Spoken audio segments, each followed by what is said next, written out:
امریکی وزیر خارجہ مائک پومپیو کے مطابق شمالی کوریا کے صدر کم جونگ ان ایٹمی ہتھیاروں اور میزائل ٹیسٹ کرنے کی تنصیبات تک بین الاقوامی انسپیکٹرز کو رسائی دینے پر آمادہ ہو گئے ہیں۔ تاہم ان کا کہنا ہے کہ اس کی تفصیلات پر ابھی بہت سا کام باقی ہے۔ سیکرٹری پومپیو کے مطابق امریکہ اور شمالی کوریا کے درمیان دوسری سربراہ ملاقات کی تیاریاں بھی آگے بڑھ رہی ہیں۔ تفصیلات کے لیے اس وقت ہم چلیں گے نیلوفر مغل کے پاس۔ نیلوفر، امریکی وزیر خارجہ مائک پومپیو چینی دارالحکومت بیجنگ میں ہیں اور دونوں ملکوں کے جو اس وقت تعلقات ہیں وہ ایک مشکل دور سے گزر رہے ہیں، تو آج جو دونوں ملکوں کے وزرائے خارجہ کی ملاقات ہوئی وہ کیسی رہی؟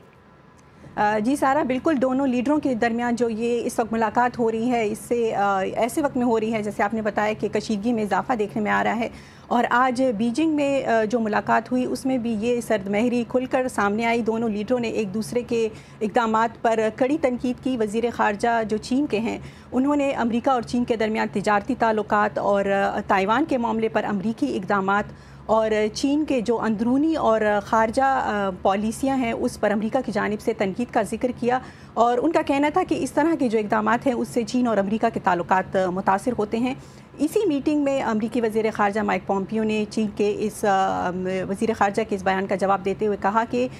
یہ جو معاملات ہیں اس پر امریکہ کو چین سے شدید اختلاف ہے، لیکن چونکہ امریکہ اور چین کے تعلقات جو ہیں وہ اہم ہیں اور اس لیے وہ ان معاملات پر کھل کر